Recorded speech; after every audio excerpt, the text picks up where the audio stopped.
the end of the last batch of episodes of Love is Blind Sweden, Carolina was not really singing my man anymore after she saw what Jakob looked like. And she kept complaining and scrutinizing his looks. It seemed like every chance she got, she was scrutinizing his looks. But it seems like after he's taken her shopping and it seems like he's given her the princess treatment, suddenly she's like, you know what? Maybe this ain't so bad. Sprinkle, sprinkle. And I feel like that's the lens that she's looking at this relationship now. And you know what? I'm not mad at it. And I feel like both of their negative and questionable attributes balance each other out. And, she says it herself, in the past, she has been, stuck on attraction, but she likes the way that he treats her. So, she's willing to let the look slide. And I feel like the lack of attraction may help with her not falling for the gaslighting and the love bombing as much. I feel like Carolina knows what it is with Jakob. She knows he's a liar. She knows he's a gaslighter. But like I said before, she doesn't care.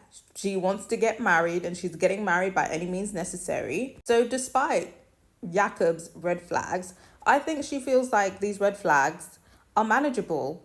And I feel like maybe she feels like she might have the upper hand because he's clearly more attracted to her than she is to him. And she very much knows this. And I feel like Jakob knows that she knows this as well. And I feel like he's a little bit insecure about it because he was talking about I'm a giver and stuff, but I'm not going to keep giving if I'm not getting anything back. I don't want to fall into that pattern because I've done that before. But he continues giving the princess treatment because him as well, he's desperate. On my last batch of episodes, I did get some people defending Jakob and saying, maybe it was just like a misunderstanding in the pods. And he seems like a lovely, sweet guy.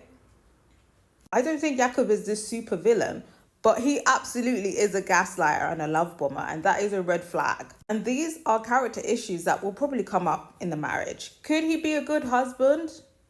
Maybe, but it depends what type of marriage that you're looking for. If you're looking to get married and, you don't really want to be in love with your partner and you're willing to overlook a few red flags as long as you're being provided for and you're getting the lifestyle that you want, then of course, yes, Jakob could be a good option because I feel like maybe his red flags could be manageable. But me personally, I'm always going to be side-eyeing him because I just feel like his conduct in the pod shows a lack of integrity and the gaslighting is just wild. Like even in this episode when Carolina is basically confronting him on how he was basically telling her and Carolina the same thing, he's still basically denying it, trying to twist it a little bit and is just very short with her. Basically like, okay, well, it's happened now. So do you want to move on or what? Like, the gaslighting is wild. And then where do we see them after? Afterwards, he takes her out on this really nice, lavish date. So he's a love bomber.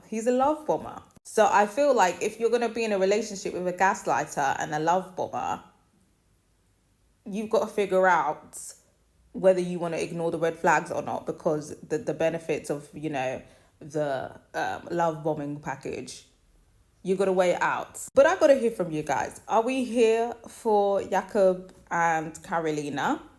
Like I said, I feel like their negative attributes can balance each other out. But I got to hear from you guys, especially the sprinkle girlies. Would you do up sprinkle with a lion, a gaslighter like Jakob? Because I don't know how severe it is. Because you never really know. You never really know with these men how far it will go. Do you feel like Jakob is a manageable gaslighter and love bomber, or do you feel like it could get worse? I gotta hear from you guys. Or is there anybody who feels like he's, this is just a big misunderstanding and he's got a bad edit and he's really a good guy? I gotta hear from you guys.